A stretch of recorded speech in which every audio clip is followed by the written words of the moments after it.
ಆದಷ್ಟು ಬೇಗ ಹೋಗು. ಏನಾಯ್ತು? ಇದೇನಿದು? ನಿನ್ನೆ ನಾವು ಇದೇ ದಾರಿಯಲ್ಲೇನೆ ಬಂದಿದ್ದು. ಹೌದು. ಹೌದಾ? ಇಂಥದ್ದೊಂದೊಂದು ಕಾಣಲಿಲ್ಲ. ಇದೇನು ಮರದ ಗೊಂಬೆಯೋ ಅಲ್ಲ ಕಲ್ಲು ಬಂಡೆಯೋ ಏನು ಅಂತ ಗೊತ್ತಾಗುದಿಲ್ಲಲ್ಲ. ಏನೇ ಇರ್ಲಿ, ನಾವು ನಮ್ ಕೆಲಸವನ್ನು ಮಾಡ್ಬೇಕಲ್ಲ. ಅದು ಏನಾದ್ರೂ ನಮಗೇನು ಬಾ ಹೋಗುವ. ಯಾವ ದಾರಿಯಲ್ಲಿ ಏನೆಲ್ಲ ಸಿಗ್ತದೆ ಹೋಗ್ತದಪ್ಪ.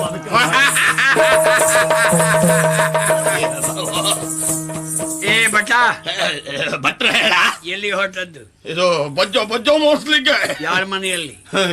ಒಂದು ಮನೆಯೋ ಎರಡು ಮನೆಯೋ, ಒಂದು ಕೇರಿಯಲ್ಲೇ ಬಜ್ಜದ ಪ್ರಕರಣ. ಯಾವ್ದೋ ಮಹಾರೋಗ ಬಂದದಿರ್ಬೇಕು. ರೋಗ ಬಂದಿದ್ದಲ್ಲಪ್ಪ.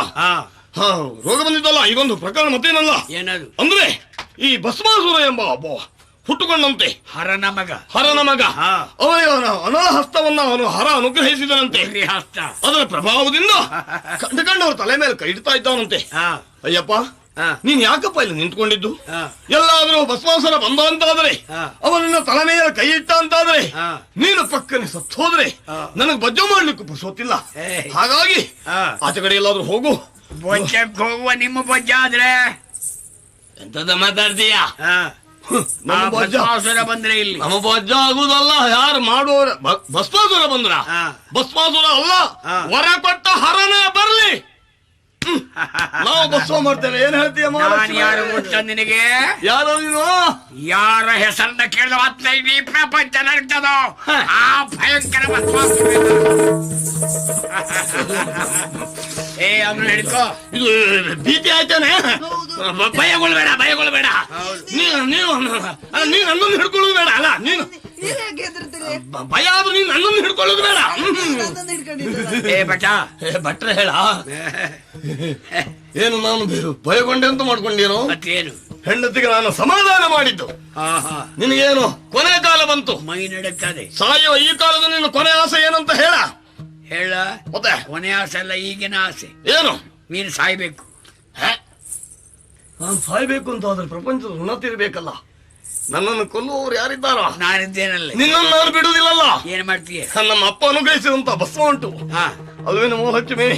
ನಿನ್ನ ಅಪ್ಪನ ಬೂದಿಯ? ಅಪ್ಪನ ಬೂದಿ ಅಲ್ವಾ, ಅಪ್ಪ ಸಾಯುವಾಗ ಕೊಟ್ಟು ಅಭಿಮಂತ್ರಿಸಿ ಕೊಟ್ಟಂತ ಭಸ್ಮ. ನಿನಗೆ ಬೂದಿ ಒಂದೇ ಭಸ್ಮ ಒಂದೇ. ಹಾಳೆ ಮಹಾಲಕ್ಷ್ಮಿ, ನಿನ್ನ ಮಾವನನ್ನು ಸರಿಯಾಗಿ ನೆನಪಿಸ್ಕೋ.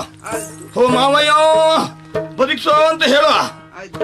ಓಂ ಹ್ರೀಂ ಕಾಳಿ ಭದ್ರಕಾಳಿ ಚಂಡಿ ಚಾಮುಂಡಿ.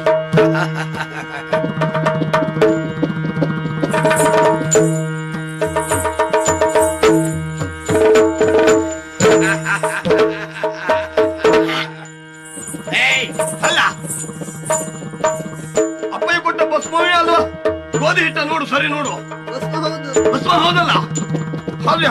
ಓ ಹೀಗೆ ಯಾವುದೇ ವ್ಯಕ್ತಿಯಾದರೂ ಸಾಯುವ ಸಂದರ್ಭ ಸಮೀಪಿಸುತ್ತಂತಾದ್ರೆ ಅವನಿಗೆ ನೋವಾಗ್ತದೆ, ಸಂಕಟಕ್ಕೆ ಸಿಕ್ಕಿದವನಿಗೆ ದುಃಖ ಆಗ್ತದೆ. ನಾನು ದುಃಖದಲ್ಲಿಲ್ಲ ಅಂತ ಅವನಿಗೆ ಪರಿಣಾಮ ಆಗದೆ ಹಾಗೆ ವ್ಯವಹರಿಸಿಬಿಟ್ಟ. ಬಿಡುವುದಿಲ್ಲ. ಮುಗಿಸ್ತೇನೆ. ಮಾವಯ್ಯ ಅಂತ ಕೂಗ. ನಿನ್ನ ಸಾಯುವ ಕಾಲ ಬಂತು. ಮಾವಯ್ಯ ಅಂತ ಕೂಗ. ನಿನ್ನ ಸಾಯುವ ಕಾಲ ಬಂತ. ಓಂ ಹ್ರೀಂ ಕಾಳಿ ಭದ್ರಕಾಳಿ ಚಂಡಿ ಚಾಮುಂಡಿ. ಅಪ್ಪಯ್ಯ ಅಪ್ಪಯ್ಯ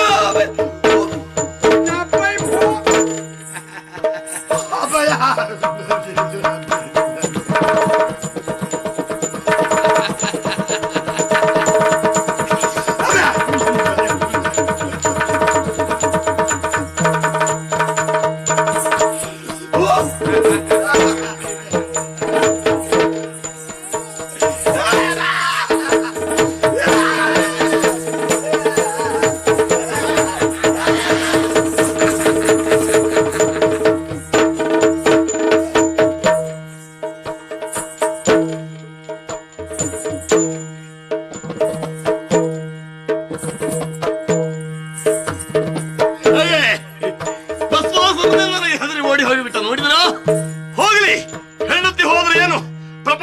ಹೆಣ್ಣು ಮಕ್ಕಳಿಗೇನು ಹೊರಗಾಲು ಬರಲಿಲ್ಲ, ನೆರೆ ಹಾವಳಿಗೇನು ಕುತ್ಕೊಂಡು ಹೋಗಲಿಲ್ಲ. ಇವಳಲ್ಲದೆ ಹೋದ್ರೆ ಮತ್ತೊಬ್ಬಳು.